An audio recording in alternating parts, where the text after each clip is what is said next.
欢迎收看日本简报，世界各大媒体对日本的报道。让7-11成为全球巨头的亿万富翁去世。BBC， 日本商人伊藤正敏去世，享年92岁。伊藤是伊藤洋华堂连锁店的创始人，他出售了这家连锁店，后来变成了 7-11 Holdings Group。作为7-11，伊藤在与美国 Southland Corporation 达成协定后，在7-11便利店的发展中发挥了至关重要的作用，成为一个全球帝国。7-11在全球有超过83000家商店，其中约1/4位于日本。伊藤和颇具影响力的奥地利裔美国管理大师彼得·德鲁克 （Peter Drucker） 是好朋友，两人经常讨论伊藤帝国的经济和规划。德鲁克将伊藤誉为世界上杰出的企业家和商业建设者之一。由于涉嫌非法付款，伊藤于1992年从伊藤洋华堂辞职。该公司后来于2005年更名为 7-11 Holdings。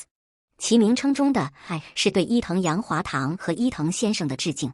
伊藤先生是该公司的名誉董事长。诺贝尔奖得主大江健三郎逝世。BBC， 日本作家大江健三郎于3月3日因高龄去世，享年88岁。他以对日本原子弹爆炸的有力描述和应对儿子的学习困难而闻名。大江对法国文学的研究，以及他成为自三岛由纪夫以来最有前途的年轻作家之一的进展，为他赢得了阿久田川新作家奖。Hiroshima Notes 获得了更高的赞誉，并特别与他在儿子 Hikari 出生后写的 A Personal Matter 相结合。Hikari 出生时患有脑疝气和随之而来的学习困难，这一切都使他在1994年获得了诺贝尔文学奖。大江的作品经常突出日本农村的挣扎，特别是在《无声的哭泣》中。他是该国军事和经济侵略的激烈批评者，并曾将日本描述为在道德上处于第三世界。他作品的共同主题是只关心写人的尊严。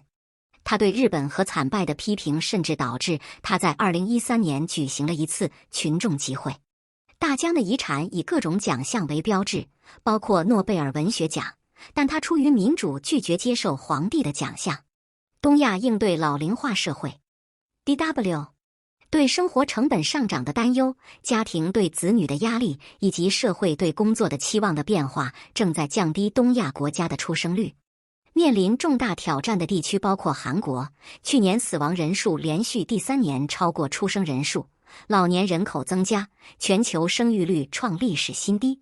中国人口下降也令人担忧，2021年人口60年来首次下降。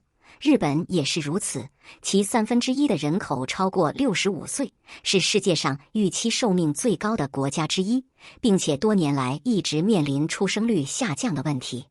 专家建议，解决这个问题的方法应该包括经济激励和雇主的真正支援，鼓励对雇员采取有利于父母的政策，并采取更有利于已徙者的劳工政策，也可以帮助解决这个问题。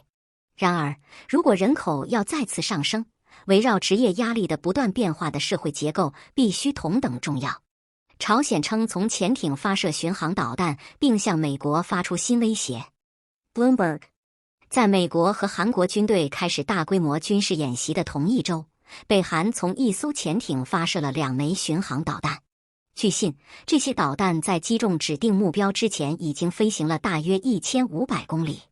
这次发射代表了该国导弹能力的新一步，因为虽然联合国允许它测试巡航导弹，但这是一次潜水发射，可能会发射旨在打击位于韩国和日本的美国基地的核弹头。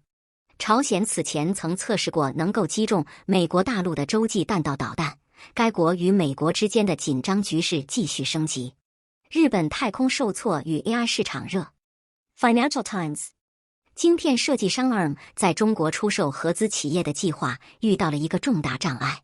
中国当局拒绝处理完成将 ARM China 转让给新的软银愿景基金实体所需的文件超过8个月。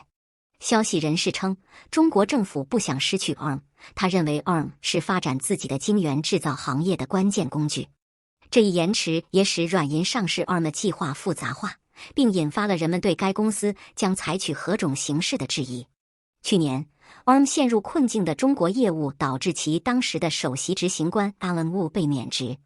很少换洗澡水的日本客栈经营者疑似自杀身亡。South China Morning Post。一名日本旅馆经营者在发现他的旅馆的温泉洗澡水中被发现含有比现值高出3700倍的军团菌后，疑似自杀身亡。70岁的山田诚 Makoto Yamada 在承认他的旅馆每年只更换2次温泉洗澡水后，于3月辞去了旅馆经营者的职务，对旅馆提出了违反公共浴室法的刑事诉讼，导致警方调查此事。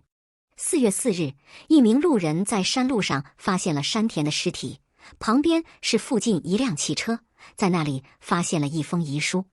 山田诚在承认伪造提交给公共卫生办公室的洗澡水氯化记录后，对发生的一切感到自责。位于筑紫野的日式旅馆 Daimar Basso 成立于1865年，过去的客人包括裕仁天皇。不需要口罩，但日本球迷在 WBC 仍然戴口罩。AP 美联社。尽管日本政府和日本职业棒球周一制定了新的指导方针，放宽了戴口罩的规定，但东京巨蛋的绝大多数日本棒球观众仍然戴着口罩。东京巨蛋的观众被告知，他们不再需要在欢呼时戴口罩，但似乎许多人没有被告知更新的指导方针。许多日本人甚至在 COVID-19 大流行之前就戴着口罩，这意味着摘下口罩的转变一直很慢。日本棒球队福冈软银老鹰队最近宣布，球员、员工和观众可以决定是否要戴口罩。日本全日空将通过新的东京、欧洲航线增加收入。Nikkei Asia。日本全日空控股计划推出因疫情而延误的东京、欧洲航线，以增加国际客运收入。此举也是该公司通过暂停特定亚洲航线来提高单价的努力的一部分。全日空计划在2020年推出飞往米兰和伊斯坦布尔的新航线，以跟上东京市中心羽田机场增加的国际到达和出发时段，重审世界上服刑时间最长的死囚。BBC。87岁的岩尾库田 Will Hakamada 在日本被判死刑近半个世纪后，已获准重审。1968年，他因谋杀他的老板、该男子的妻子和他们的2个孩子，于1966年被判处死刑。在审讯期间，库田在大约20天后承认了罪行。然而，在审判中，他翻供说是他打出来的。2014年，一家地区法院裁定，证据剥夺了自由。这一决定后来被东京高等法院推翻。在库田的家人提出上诉后，最高法院推翻了高等法院的裁决，并授权进行重审。国际特赦组织对重审表示欢迎，因为它提供了一些正义，但也批评日本继续使用死刑。日本是除美国外唯一继续实行死刑的主要工业化民主国家。律师们也对这一裁决表示欢迎，但要求检察官立即开始这一程序，以避免对库田造成进一步伤害。库田在被监禁多年后，精神和身体状况不佳。日本简报，全球了解日本最快捷、简约的媒体。